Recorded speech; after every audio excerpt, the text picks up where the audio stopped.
Bismillah, innal hamdalillah nahmaduhu wa nasta'inuhu wa nastaghfiruhu wa na'udzu billahi min shururi anfusina wa sayyiati a'malina.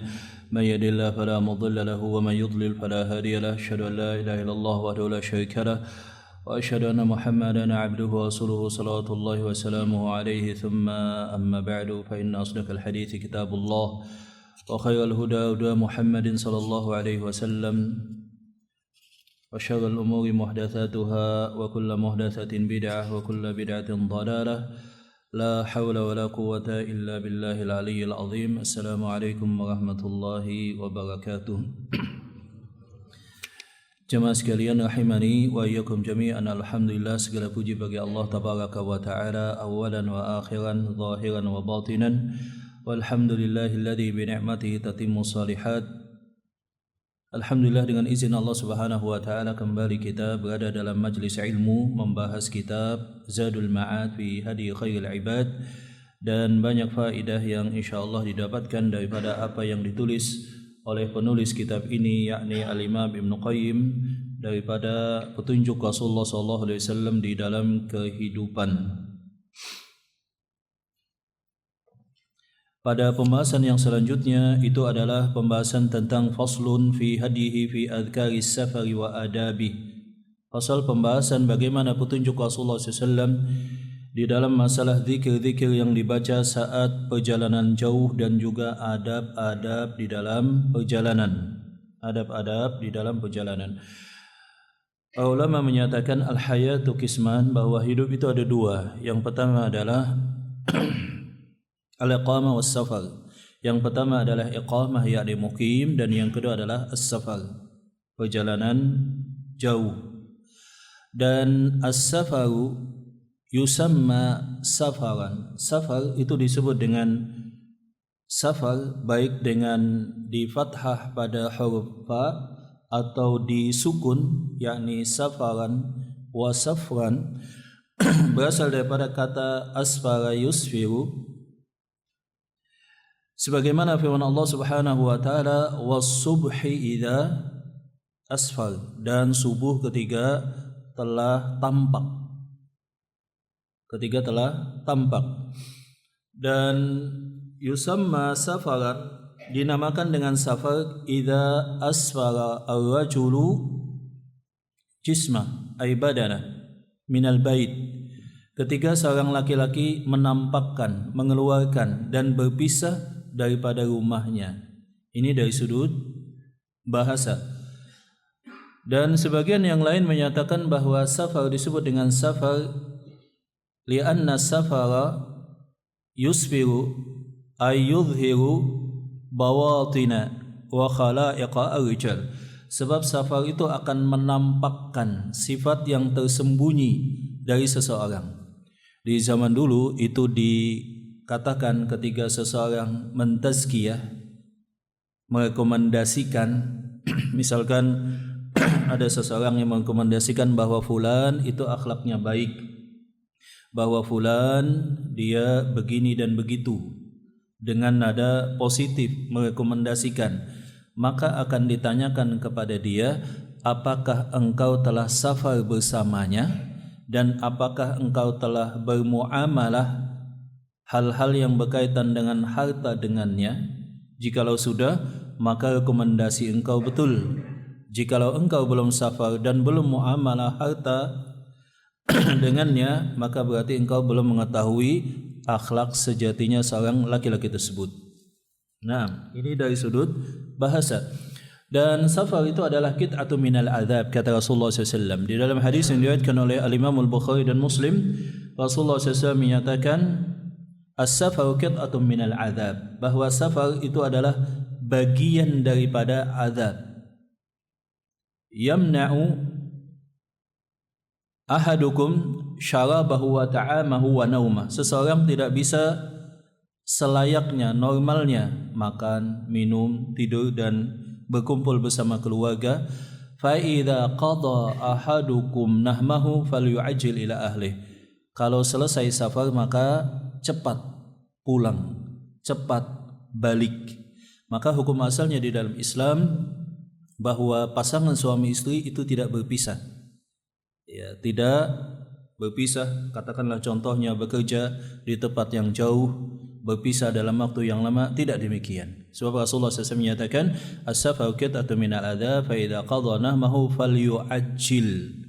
Kalau dia selesai dari keperluannya, apa yang dia hajatkan di tempat yang jauh, maka segeralah dia untuk pulang. Naam. Faslun fi hadihi fi adhkari safari wa adabih. Fasal pembahasan petunjuk Rasulullah SAW di dalam safar dan juga adab-adabnya. Apa saja yang harus kita lakukan sehingga safar yang kita lakukan itu mendapatkan keberkahan, mendapatkan kebaikan, dimudahkan oleh Allah dan mendatangkan keridhaan serta pahala daripada Allah Subhanahu wa taala dan bukan sebaliknya. Yang pertama kata Imam Ibnu Qayyim adalah tentang pentingnya doa istikharah, tentang pentingnya salat dan doa istikharah. Sahha anhu annahu qala idza hamma ahadukum bil amri falyarka' rak'ataini min ghairil fariidah. Dan telah sahih daripada Rasulullah SAW dalam hadis yang diriwayatkan oleh Al-Imam Al-Bukhari di mana beliau menyatakan, kalau seseorang di antara kalian ingin melakukan sesuatu, yang dimaksud sesuatu ini adalah sesuatu yang penting, bukan hal yang kecil tetapi penting bagi dia, falyarka' rak'atain, hendaklah disunnahkan atasnya untuk salat 2 rakaat, salat sunnah. Thumma liyaqul, kemudian dia berdoa sesudah salat tersebut dengan doa istikharah. Allahumma inni astakhiruka bi'ilmik, ya Allah aku minta pilihan terbaik dengan ilmu Engkau. Wa astaqdiruka biqudratika, dan aku minta takdir yang terbaik dengan takdir Engkau. Wa as'aluka min fadlika, dan aku mohon daripada karunia Engkau. Fa innaka taqdiru wa la aqdir, Engkau maha kuasa ya Allah, aku tidak kuasa. Wa ta'lamu wa la a'lam, Engkau maha mengetahui, aku tidak mengetahui.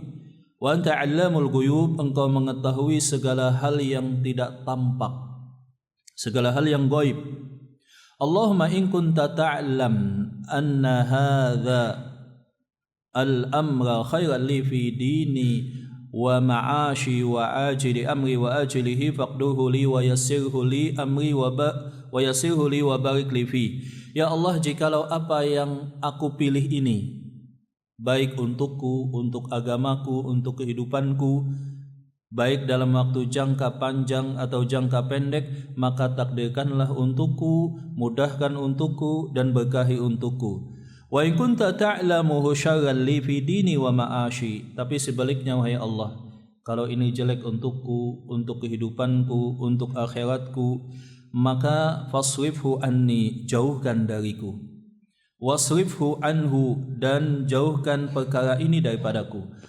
Waqdur liyal khaira haitsu kana, dan dimanapun kebaikan jadikanlah itu pilihanku.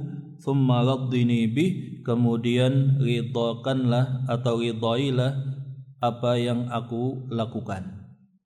Jadi dia menyebutkan hajatnya, dia salat istikharah 2 rakaat, kemudian sesudahnya dia berdoa kepada Allah sebagaimana doa yang kita sebutkan tadi, dan penting bagi kita untuk menghafal doa istikharah ini. Naam. Maka sebagaimana kita ketahui, kita manusia ini yang maha lemah, ya, yang sifatnya adalah tergesa-gesa, kemudian juga hal-hal negatif lainnya, kita tidak mengetahui apa yang dibalik perkara satu hal yang kita inginkan. Maka kita tawakal kepada Allah, kita berserah diri kepada Allah, dan kita berdoa kepada Allah, minta dipilihkan, minta dipilihkan. Fa'awwada Rasulullah SAW ummatahu bihadha ad-du'ai amma kana alaihi ahlul jahiliyati min jazri tayri wa istiqsami bil azlam. Maka salat dan doa istikharah ini adalah petunjuk Rasulullah SAW dan sebagai ganti daripada praktik jahiliyah. Jadi orang jahiliyah dulu, jamaah, ketika akan melakukan perjalanan jauh, bagi mereka itu adalah hal yang sangat penting. Maka mereka melakukan at-tatayyur atau melepas semacam burung merpati, Kalau ke kanan berarti jadi, oke, pergi. Tapi kalau ke sebelah kiri maka bahaya ini, ditunda, dibatalkan. Atau istiqsamu bil azlam, atau mengundi nasib dengan anak panah, mengundi nasib dengan anak panah. Alladhi nadhiruhu hadhihi al-qur'atul lati yaf'aluha ikhwanul musyrikin. Dan ini sebagai ganti daripada praktik-praktik jahiliyah yang sifatnya spekulasi yang dilakukan oleh kaum musyrikin di zaman dahulu kala. Di zaman dahulu kala. Jadi istiqsam bil azlam, kemudian melepas burung atau yang semacamnya, atau melihat arah kemana angin misalkan, atau yang semacamnya, bertanya kepada orang pintar atau dukun, maka gantinya itu adalah salat dan doa istikharah tadi, doa dan istikharah tadi. Wa wadahum bihadza ad-du'a alladhi huwa tauhidun wa iftiqarun wa ubudiyyatun wa tawakkulun wa su'alun liman biyadihil khair. Dan salat serta doa istikharah tadi adalah bentuk realisasi daripada tauhid. Jadi seseorang betul-betul mentauhidkan Allah Subhanahu wa taala, dan salah satu realisasi tauhid adalah seseorang meminta pilihan dan menyandarkan perkaranya kepada Allah. Waftiqarun, dan rasa betul-betul butuh kepada Allah. Jadi dia tidak mengandalkan dirinya, sebagaimana doa Rasulullah SAW, Ya Hayyu Ya Qayyum birahmatika astaghits aslih li sya'ni kullahu wa la takilni ila nafsi tarfata ain. Ya Allah, janganlah serahkan urusanku kepadaku walaupun hanya sekejap mata, walaupun hanya sekejap mata.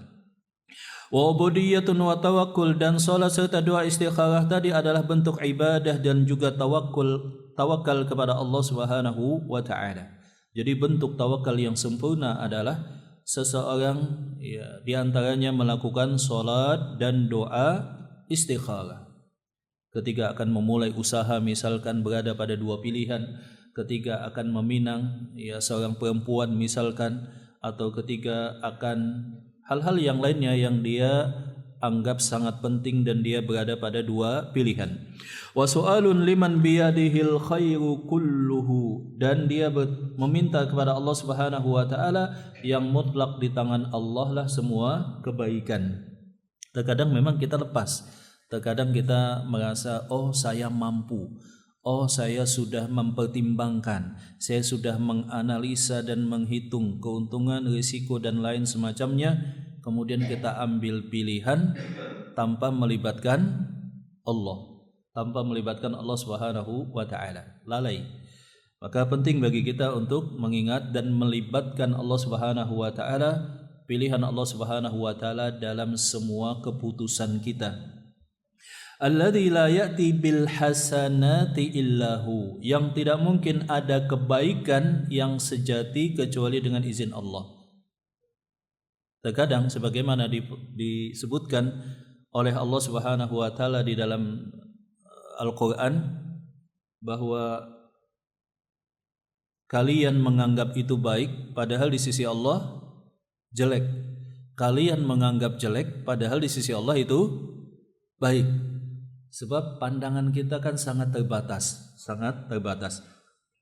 Wala yasifu sayyiati illa huwa, dan tidak ada yang bisa memalingkan, menjauhkan kejelekan melainkan Allah. Alladzi idza fataha li 'abdihi rahmatan lam yastati ahadun hasbaha anhu. Allah dialah Allah yang ketika dia menghendaki kebaikan, seluruh dunia tidak ada yang bisa menahannya. Jadi Allah, sebagaimana dalam hadis riwayat Abdullah bin Abbas, ketika Rasulullah SAW mengajarkan Abdullah bin Abbas tentang tawakal,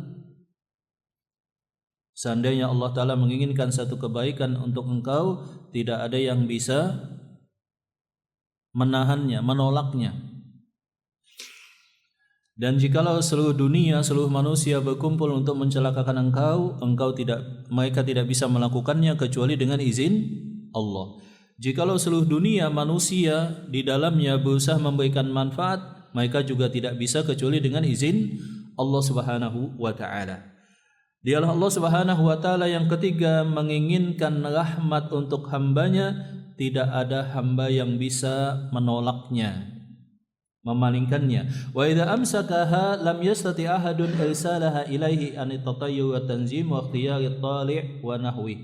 Dan ketika Allah taala ingin menahan rahmat bahkan menurunkan azab, tidak ada juga yang bisa memalingkan dan menolaknya. Maka jangan sampai seorang hamba melakukan hal yang sebaliknya daripada tatayyur tadi, dan itu adalah kesyirikan, kemudian mengundi nasib dengan anak panah atau dengan hal-hal yang semacamnya, at-tanjim, melihat bintang, atau misalkan bertanya kepada dukun.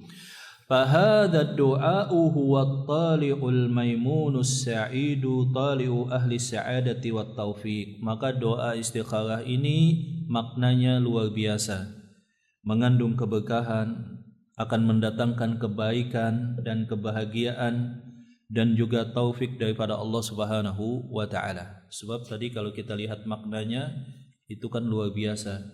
Seseorang mengakui kelemahannya, dia tidak tahu, dia maha lemah, kemudian meminta petunjuk kepada Allah Subhanahu wa taala yang terbaik, seperti itu. Selanjutnya kata beliau, fadadammana hadha ad-du'a'u al-iqrar bi wujudi subhanah. Dan doa tadi kalau kita lihat menunjukkan pengakuan seorang hamba sepenuhnya tentang wujud Allah Subhanahu wa taala. Dia mengakui Allah Ta'ala itu ada. Dia sangat butuh kepada Allah Subhanahu wa Ta'ala. Allah Ta'ala maha sempurna ilmu dan kekuasaannya. Dan dia mengakui rububiyah Allah. Dia berserah diri kepada Allah. Dan dia tidak berpegang pada ikhtiar yang dia lakukan. Wattabari minal haul wal quwwah illa bih. Dan dia berlepas diri daripada apa yang dia lakukan. Makanya ada zikir la haula wala quwwata illa billah. Tidak ada haul, daya, quwwata, kekuatan kecuali dengan izin Allah.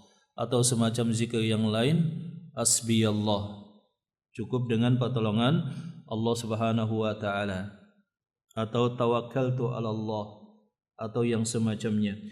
Wa i'tiraful 'abdi bi azzihi an 'ilmihi bi maslihati nafsi. Bahkan seorang hamba dengan doa istikharah tersebut mengakui kelemahannya, bahwa dia tidak tahu apa yang terbaik untuk dia. Jadi kita sebetulnya tidak tahu apa yang terbaik untuk kita. Banyak kadang-kadang yang kita anggap baik, kemudian kita melakukan doa dan salat istikharah, ternyata Allah Ta'ala palingkan. Oh, ternyata jelek, seperti itu. Atau berkebalikan. Wa anna dzalika kullahu biyadi waliyhi wa fatirihi wa ilahihil haqq. Dan disebutkan dalam hadis yang diriwayatkan oleh Imam Ahmad dalam musnadnya dari hadis Sa'id bin Abi Waqqas daripada Rasulullah SAW, di mana beliau menyatakan tentang keutamaan salat dan doa istikharah. Salat dan doa istikharah. Ya, ini memang penting dan jarang manusia atau kaum muslimin melakukan ini, salat dan doa istikharah. Inna min sa'adati ibni Adam istikharatullahi wa ridahu bima qadallah. Di antara bentuk kebahagiaan dan kelapangan dada seorang muslim adalah dia meminta pilihan dalam istikharah dia kepada Allah dan keridhaannya dengan apa yang Allah Ta'ala tentukan. Wa inna min shiqawati ibni Adam tarka istikharatillahi wa sakhatahu bima qadallah. Dan di antara tanda celakanya seorang anak hamba adalah dia tidak pernah minta istikharah kepada Allah, tidak pernah melibatkan Allah dalam keputusan dan urusannya, dan kemudian dia tidak ridha dengan takdir Allah. Dia tidak ridha dengan takdir Allah. Jadi seorang muslim, jemaah dirahmati Allah Subhanahu wa taala, yang beriman kepada Allah sebagai Rabb, sebagai ilah, dan beriman dengan takdir Allah Subhanahu wa taala, maka dia senantiasa melakukan salat dan doa istikharah tadi. Kemudian dia bertawakal kepada Allah, melakukan sebab-sebab yang dibolehkan dan dihalalkan, dan sesudahnya dia serahkan kepada Allah Subhanahu wa taala. Apapun hasilnya, jikalau baik dia bersyukur kepada Allah, jikalau jelek maka dia bersabar atas kondisi demikian. Dan itu dipuji oleh Rasulullah SAW dalam hadis yang sahih, di mana Rasulullah SAW bersabda, ajaban li amril muslim atau ajaban li amril mu'min, sungguh menakjubkan keadaan seorang mukmin. Inna amrahu kullahu khair, semua perkaranya baik dan mendatangkan kebaikan. In asabathu sarra'u syakar fakana khairan lah. Kalau dia ditimpa kebaikan, dia bersyukur kepada Allah, maka itu kebaikan untuknya. Wa in asabathu dharra'u sabara fakana khairan lah. Kalau dia ditimpa kejelekan, musibah, hal yang tidak enak, dia bersabar dan itu juga baik untuk dia. Walaysa dzalika illa lil mu'min, dan keadaan mental seperti ini tidaklah mungkin bisa dilakukan kecuali oleh seorang mukmin. Dia awali dengan niat yang baik, kemudian disertai dengan doa dan ikhtiar, kemudian menyerahkan hasilnya kepada Allah dan ridha terhadap apa yang menjadi keputusan dan takdir Allah. Kemudian sesudah itu dia tutup dengan syukur atau sabar kepada Allah. Maka itu akan melahirkan ketenangan, dan itu tidak mungkin terjadi kecuali bagi seorang muslim.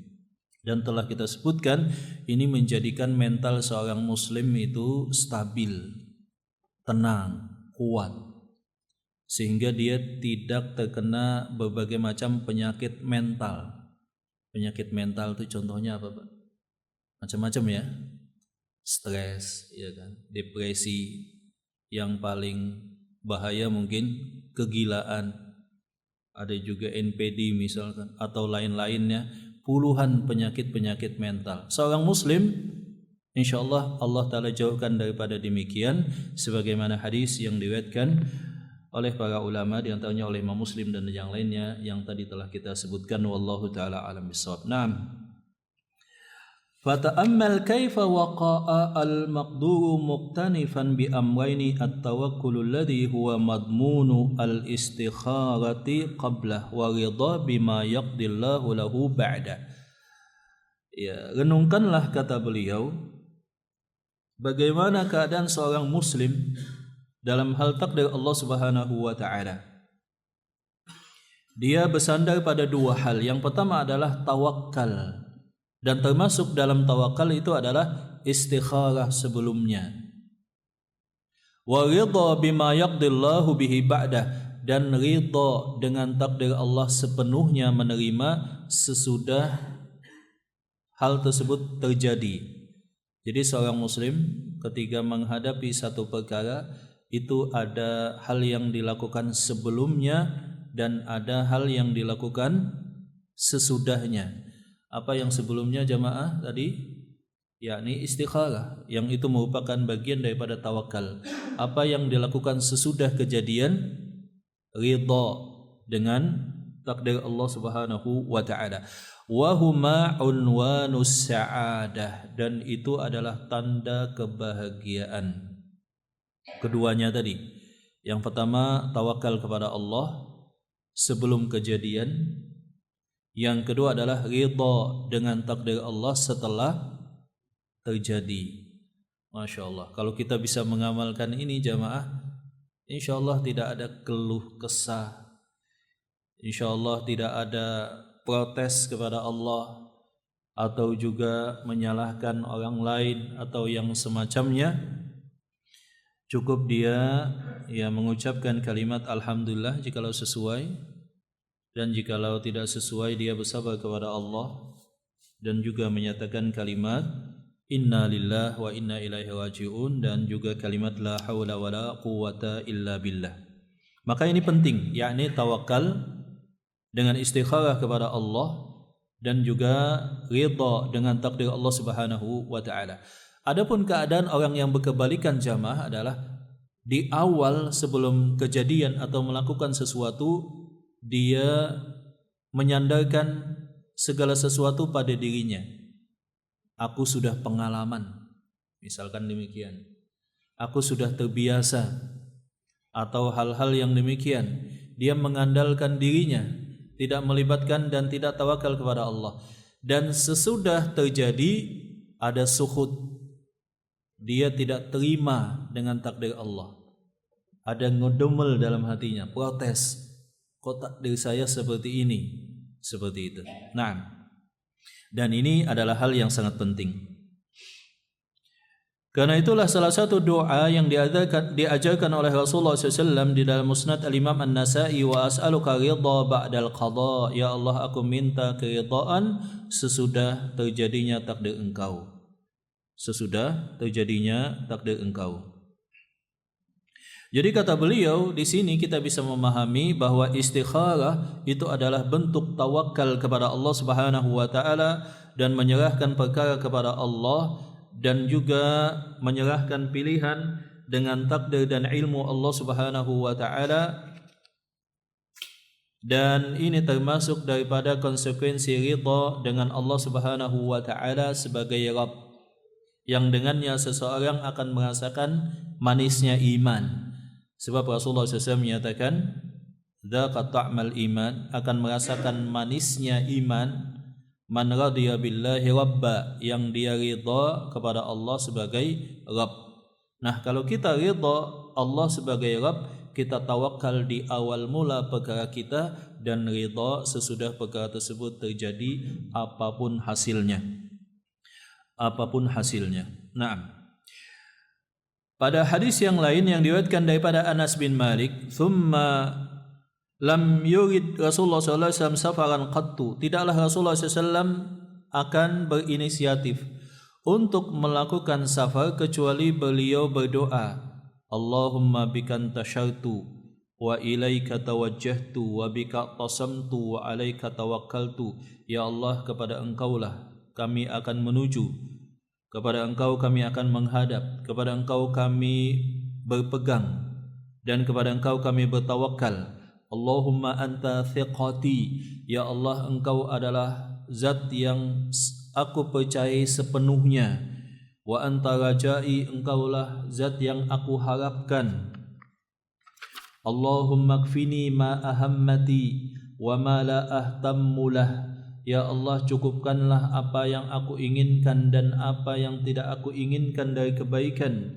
Wa ma anta a'lamu bihi minni, dan apa yang Engkau lebih tahu daripada aku daripada kebaikan. Jadi ini doa yang lain. Ajjajaruka wa jalla sana'uka wa la ilaha ghairuka, Allahumma zawidni taqwa. Ya Allah, bekalkanlah kepadaku taqwa, waghfir li dzambi, ampunkan dosaku, wa wajihni lil khairi aynama tawajjahtu, dan tujukanlah aku pada kebaikan dalam safarku kemanapun aku akan berangkat. Ini yang dilakukan. Jadi yang pertama adalah istikharah, tentu saja jemaah dengan mata Allah Subhanahu wa taala. Kemudian penting seseorang untuk bertaubat. Jadi sebelum safar hendaklah seseorang bertaubat daripada semua dosa, dan juga dia menyelesaikan kewajiban dia dari hak-hak manusia. Kalau bisa dia selesaikan. Kalau bisa dia selesaikan. Dan dia pastikan safar dia itu adalah safar taat, safar kebaikan, bukan safar daripada maksiat. Bukan safar daripada maksiat. Kemudian dia menulis dan menyampaikan wasiat, menyampaikan atau menulis wasiat untuk keluarganya. Wasiat supaya mereka bertakwa kepada Allah Subhanahu wa taala. Kemudian dia juga menyebutkan hutang piutang dia dan apa yang dilakukan oleh keluarga jikalau dia wafat. Ya, dia memberikan wasiat kepada keluarganya. Kemudian menitipkan keluarganya kepada Allah. Astaudiukallah alladzi la tadhi'u wada'i'uhu. Aku titipkan kalian kepada Allah yang tidak akan mengabaikan apapun yang dititipkan kepadanya. Dan keluarganya menyebutkan zawadaqallahu taqwa wa ghafara jambaka wa yassara lakal khair haitsuma kunta. Semoga engkau dibekali dengan takwa, semoga dosa engkau diampuni, semoga urusanmu dimudahkan dan engkau mendapatkan kebaikan. Selanjutnya tentu saja keluar rumah.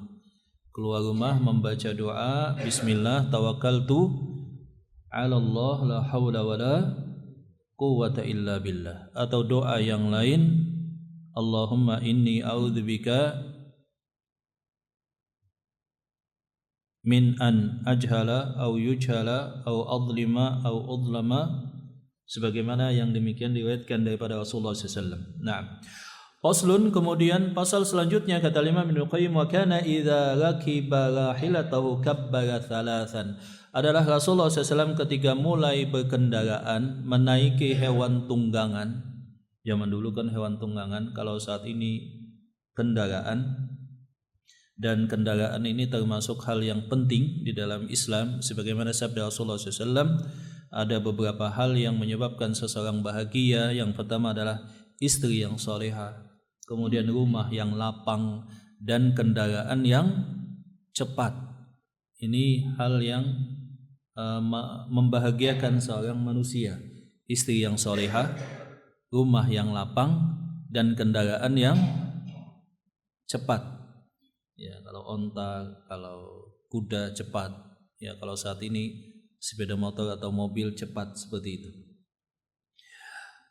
Dan Rasulullah SAW ketika beliau menaiki hewan tunggangan, beliau bertakbir 3 kali. Allahu Akbar, Allahu Akbar, Allahu Akbar. Kemudian beliau berkata, Subhanalladzi sakhkhara lana hadza wa ma kunna lahu muqrinin wa inna ila rabbina lamunqalibun.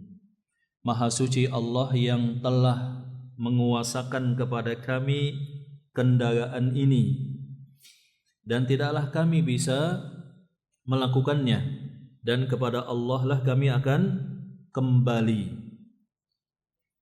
Thumma yaqul, kemudian dia berkata, jadi doa-doa safar itu kalau kita lihat banyak mengingatkan tentang kematian. Ya, seakan-akan bahwa dalam safar itu banyak kejadian seseorang keluar rumah, habis itu enggak balik lagi. Thumma yaqul Allahumma inni as'aluka fi safari hadzal birra wat taqwa ma minal amali ma tarda. Kemudian dia berdoa kepada Allah, ya Allah, aku memohon kepada Engkau dalam safar ini kebaikan dan takwa, dan juga amal yang Kau ridhai. Allahumma hawwin alaina safarina, Allahumma hawwin alaina safara. Ya Allah, mudahkanlah perjalanan ini. Watwi anna bu'dah. Di sini disebutkan watwi annal ba'id. Ya Allah, dekatkanlah jaraknya yang jauh. Ya, dekatkanlah jaraknya yang jauh. Entah dilipat jaraknya, didekatkan, atau perasaan kita yang lama jadi sebentar. Allahumma anta sahibu fi safar. Ya Allah, Engkau adalah teman dalam perjalanan. Wal khalifatu fil ahl, Engkau adalah penjaga yang menjaga keluarga kami. Allahumma ashabna fi safarina. Ya Allah, sertailah kami dalam perjalanan. Wa akhlufna fi ahlina, dan jagalah keluarga kami yang kami tinggalkan. Ini doa yang diajarkan oleh Rasulullah SAW, dan ini penting bagi kita untuk kita hafalkan. Terutama di zaman ini kan banyak perjalanan. Saya pernah menemukan seorang teman dari Jakarta ke Balikpapan. Iya, hanya sebentar janjian di bandara, habis itu balik lagi ke Jakarta lagi. Ya, berarti kan hanya bolak-balik saja. Di Balikpapan cuma setengah jam, habis itu balik lagi ke Jakarta. Ya, ini dengan keadaan saat ini yang luar biasa, dari transportasi yang sangat canggih. Ya, kalau kita lihat saat ini pesawat itu paling cepat berapa, Pak? Pesawat komersil penumpang 1000 mungkin ya, 1000 km per jam atau 900. Bisa jadi di masa akan datang bisa ditemukan kecepatan yang lebih daripada itu. Ya mungkin saja 1500 atau 2000, hampir mendekati atau melebihi kecepatan suara misalkan. Sehingga seseorang pagi hari di Indonesia, siang hari bisa di Saudi katakanlah, petangnya bisa lagi balik ke Indonesia, bisa jadi demikian. Dan ini adalah salah satu di antara tanda akhir zaman. Nah, وذكر أحمد عنه أنه كان يقول اللهم أنت الصاحب في السفر والخليفة في الأهل اللهم إني أعوذ بك من وأساء السفر وكآبة المنظر. Ya Allah, aku berlindung daripada berbagai macam halangan dalam safar dan pemandangan yang jelek. Wasu'il munqalabi fil mali wal ahl, dan ketika aku balik aku menemukan keluargaku dan hartaku dalam keadaan yang tidak diinginkan. Ada beberapa macam doa yang berbeda yang maknanya sama. Dalam hadis yang diriwayatkan oleh Imam Muslim, beliau biasanya berdoa Allahumma antas sahibu fis safar wal khalifatu fil ahl. Allahumma ashabna fi safarina wa akhlubna fi ahlina. Allahumma inni a'udzubika min wa'sa'is safari wa ka'abatil manzar wa su'il munqalabi fil mali wal ahl wa minal hawri ba'dal kawri wa min da'watil madlum wa min su'il manzari fil mali wal ahl. Ini juga diucapkan oleh Rasulullah SAW. Biasanya kalau di pesawat itu sudah ditulis Pak ya, doa safar. Walaupun kita lihat di situ kan ada pilihan berbagai macam agama seperti itu. Wa kana idza wada'a rijlahu fi rikabi lirkubi dabatihi qala bismillah. Dan ketika beliau mulai menaiki hewan tunggangan, beliau mengucapkan bismillah. Wa idza stawa ala dhahriha qala, kalau sudah tegak enak, kalau kita saat ini di kursi sudah santai seperti itu, maka kita mengucapkan alhamdulillah. Kemudian beliau berkata subhanalladzi sakhkhara lana hadza wa ma kunna lahu muqinin wa inna ila rabbina lamunqalibun. Allahumma antas sahibu bis safar wal khalifatu fil ahl. Allahumma inna nas'aluka fi safarina hadza al birra wa taqwa wa minal amali ma tarda. Allahumma hawwin alaina safarana hadza wa tu anna bu'dah. Allahumma antas sahibu bis safar wal khalifatu fil ahl. Dan doa-doa yang lainnya yang disebutkan daripada Rasulullah SAW.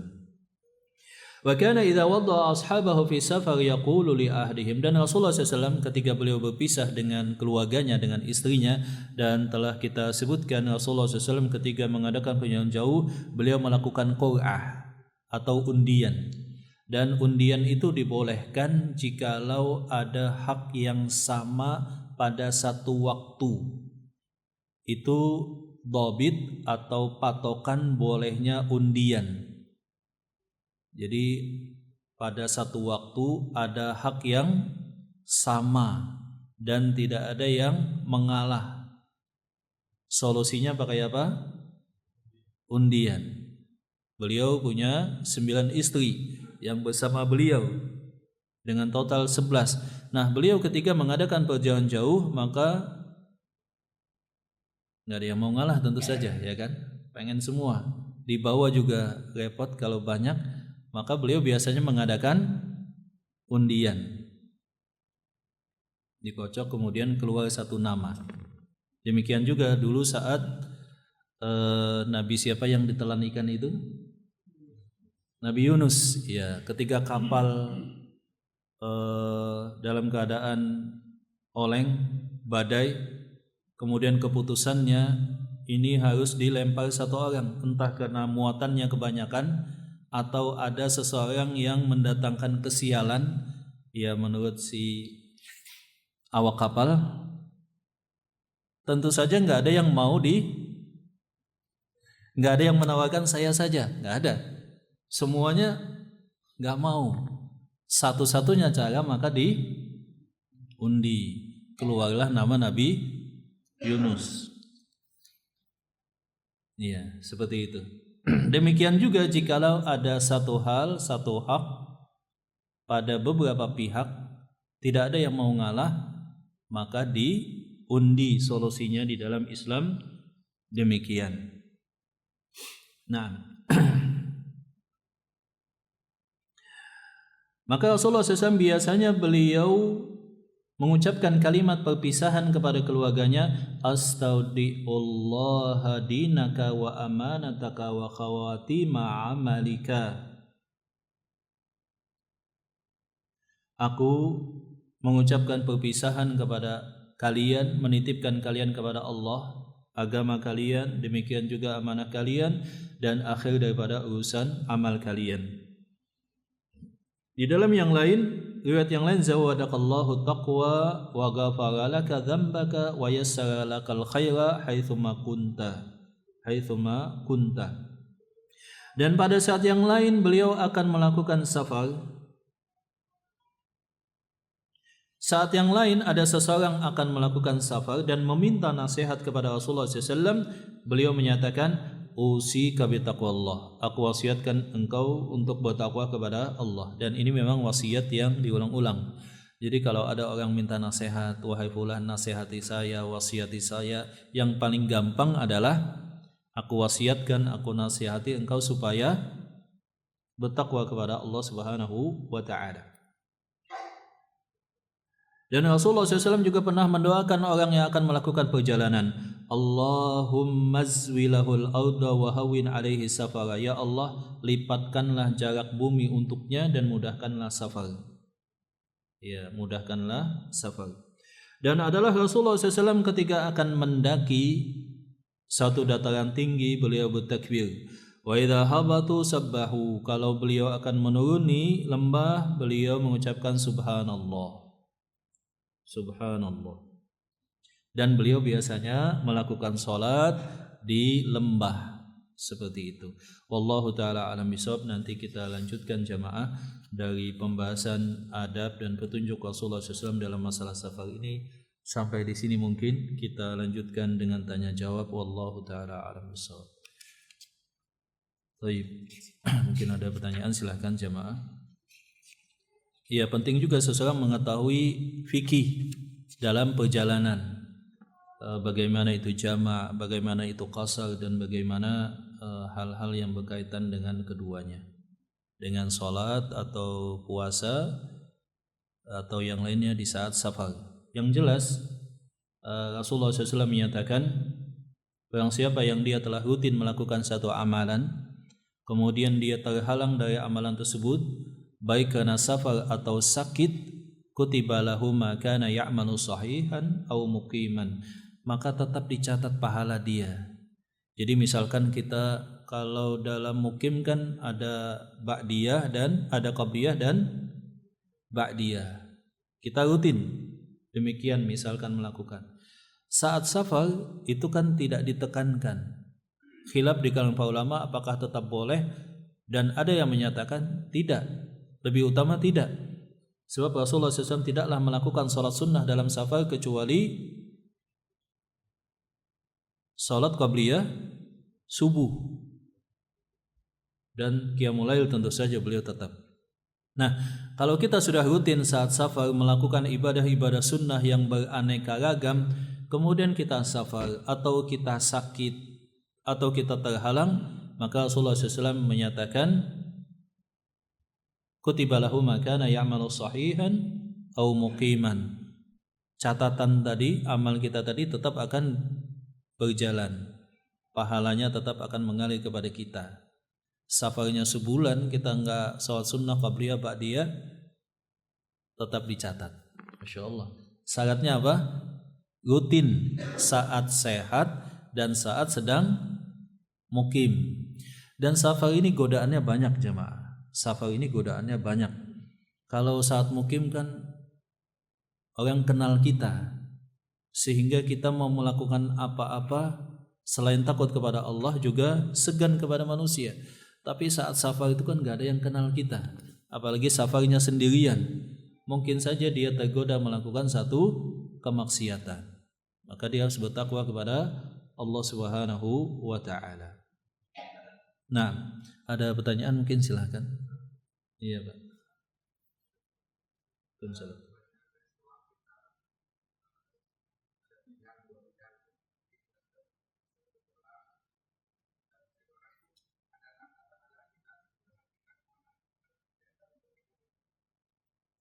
Iya, apakah ada tanda yang demikian? Yang jelas kata para ulama, kita telah menunaikan syariat. Kita telah menimbang, kemudian kita juga sholat dan istikharah. Dan apakah tanda kita ditunjukkan terhadap satu hal yang lebih baik, ya seperti itu, maka kata para ulama tanda tersebut biasanya ditunjukkan dalam bentuk insyirahus sadar li fi'li syai', hati kita lebih condong. Ya, tentu habis safar seseorang ada jeda, kembali menimbang, setelah istikharah biasanya hati itu akan dikokohkan, ditetapkan untuk lebih memilih satu pilihan. Seperti itu. Kemudian kita ucapkan bismillah. Ini mungkin adalah hasil daripada istikharah saya. Ternyata enggak sesuai harapan, belum tentu itu jelek. Siapa tahu di belakangnya itu ada hikmah yang tersembunyi, kan begitu ya. Jadi biasanya ada tanda-tanda, ada juga mungkin semacam hal-hal yang kita bisa lihat kecenderungan. Dan juga salah satunya yang utama adalah hati kita menjadi tenang dengan satu pilihan. Tenang dengan satu pilihan. Nah,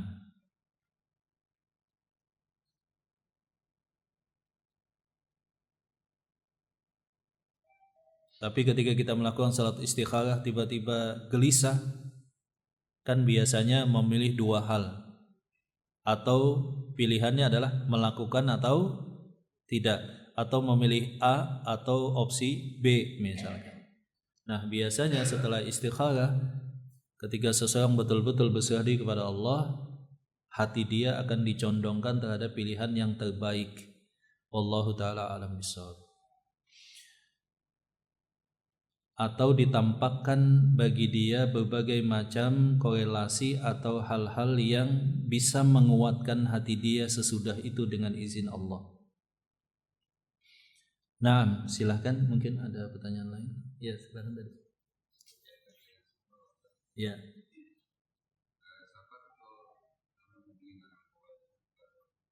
Iya, betul.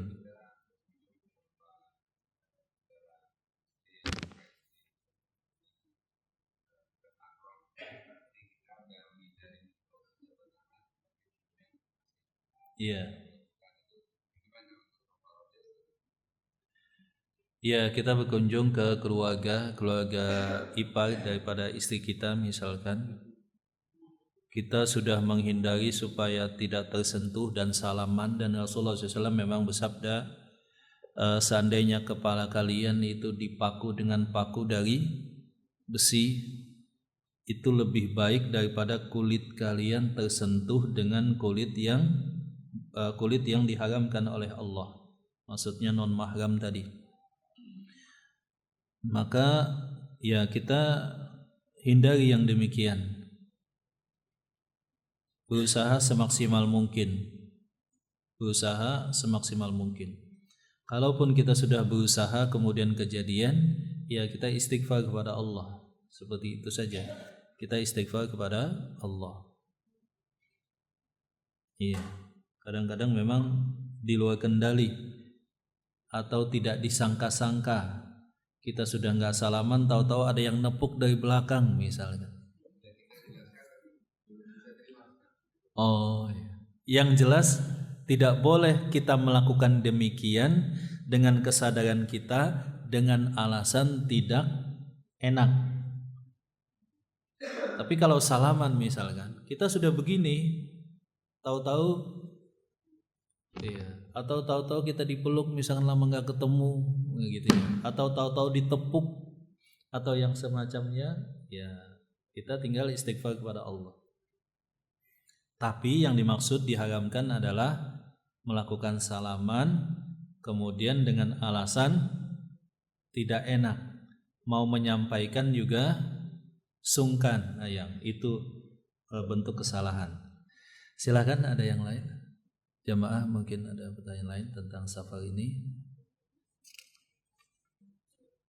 Yang paling enak memang mukim, Pak. Biasanya begini, kalau pengalaman teman-teman itu, kalau usia di bawah 40-an senang tugas keluar kota, ya kan, training ke sana kemari atau macam-macam lah. Tapi kalau sudah beranjak 40-an, pengennya itu di tempat mukim, nggak sering tugas kemana-mana, nggak pengen pindah-pindah gitu ya. Itu mungkin secara psikologi demikian. Apalagi di atas 60, kayaknya safar itu sudah malas, kecuali safar untuk haji dan umrah. Semangat kalau itu, semangat, bahkan kalau perlu nggak balik lagi. Sebagian kan meminta doa supaya diwafatkan di Madinah. Masya Allah. Baik, ada pertanyaan lain, silakan.